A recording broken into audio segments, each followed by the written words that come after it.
Hello, welcome to the UiPath introductory training. In this tutorial, you'll get to know the basics of automation and working with UiPath. Some elementary knowledge of programming concepts like variables, if-else decisions, and loops would be helpful, but even if this is your first time hearing about these notions, you should be fine, as we'll try to explain everything as we go. You've already learned about installing and opening UiPath in the previous training. So let's first get to know where everything is. When you first start UiPath, you will see this welcome screen, where you have the option to start a new project or open a recent one. We'll start with a blank project. We'll call it Intro. The interface is straightforward. Besides the conventional toolbar, there are three main areas that you'll work with. On the left side is the Activities panel. Activities are actions that we'll use to automate different applications, like clicking and typing, and other data processing actions. There are lots of activities, and you can find the right one by searching its name here. But more about that later. The big area in the middle is the Workflow Designer, and this is where you'll build your automation project. You can add activities here by dragging them from the left pane, or they can be automatically generated for you by the recorder.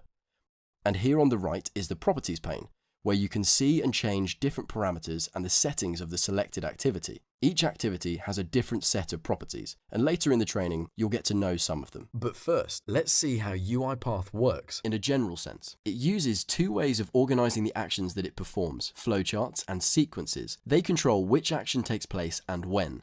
This is what a flowchart looks like. It works by executing each action, starting with the start node and following the arrows. Some special decision nodes can split the path it takes, in which case the execution will follow only one of them. They're easy to understand and follow, so they're suitable for more complex workflows and higher level organization. You'll get to create a flowchart in a minute, but let's also see its little sister, the sequence. As the name implies, it is a simple list of actions that we tell UiPath to take, one after the other. It's more appropriate for shorter, simpler workflows or pieces of automation that we can use in a larger project. Generally, when starting a new automation workflow, you will first drag a flowchart onto the main stage. One important aspect of flowcharts and sequences is that besides normal actions, you can have any number of flowcharts and sequences, one inside the other. This helps with organizing your project. You can review the high-level organization of the workflow or dive in the nested flowcharts to see how it performs them.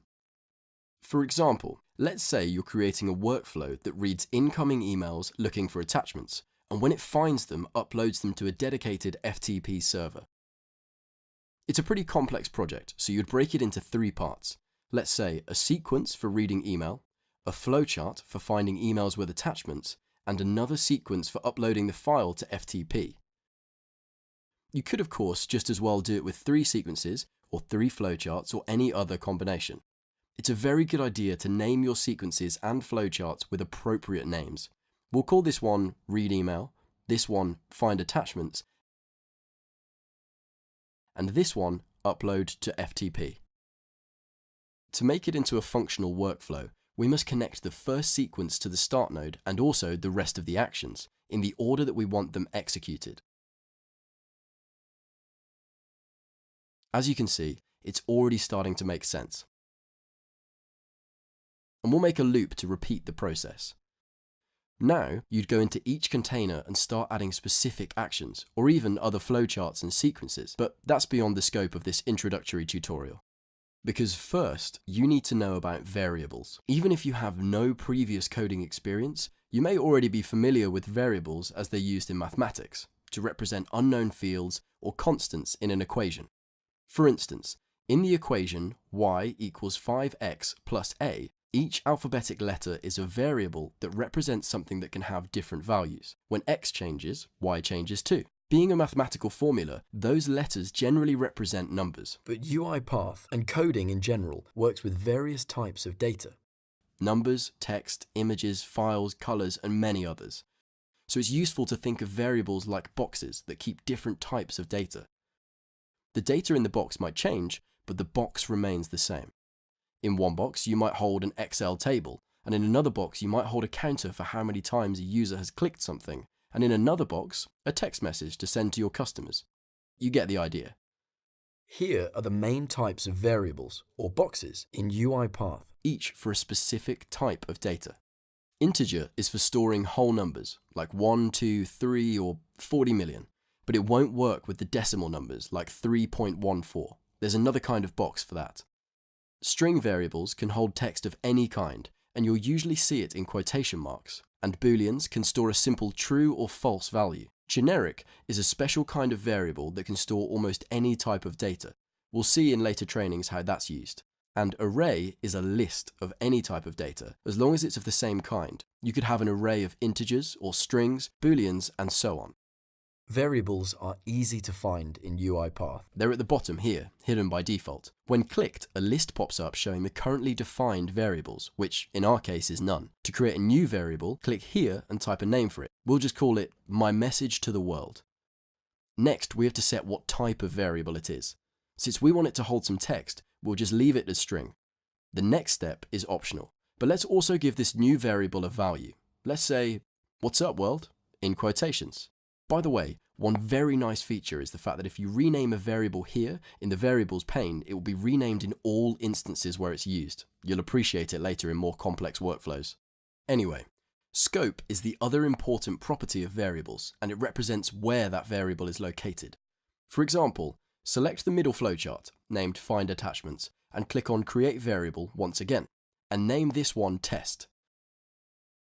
You'll notice that the scope of this second variable is now the flowchart Find Attachments. You could say that the test variable belongs to the Find Attachments workflow, and it will only be visible from inside that box and not from outside.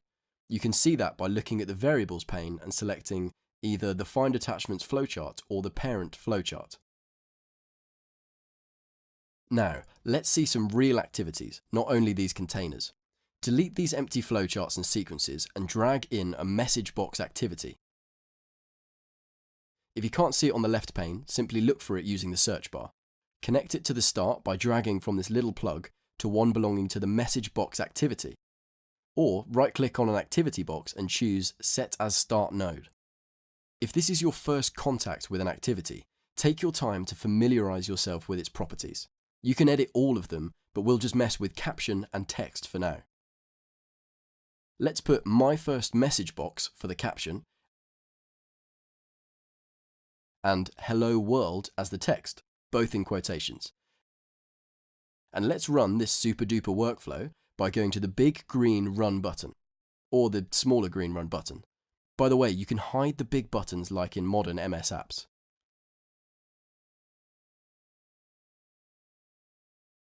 Great, we have our message box with the caption and the text.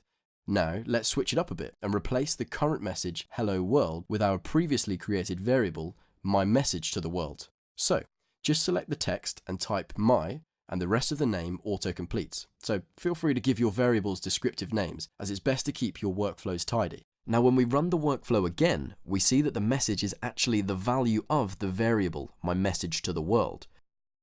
And if we change it to something else, and run again,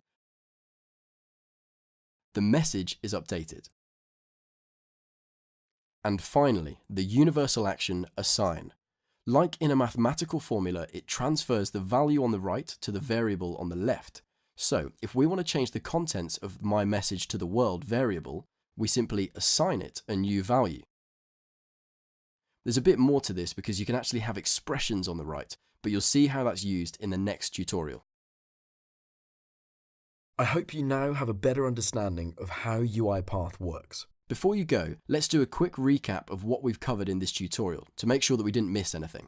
Along with basic programming concepts, you learned that UiPath automates various applications by performing different actions, like click, type, and many others, and it organizes these actions into flowcharts and sequences. Flowcharts are better for higher level organization and sequences for shorter pieces of automation. Then you learned about variables, the little boxes that hold information of different types. In the next training, we'll take these a step further by setting up a few if-else decisions and loops. See you soon.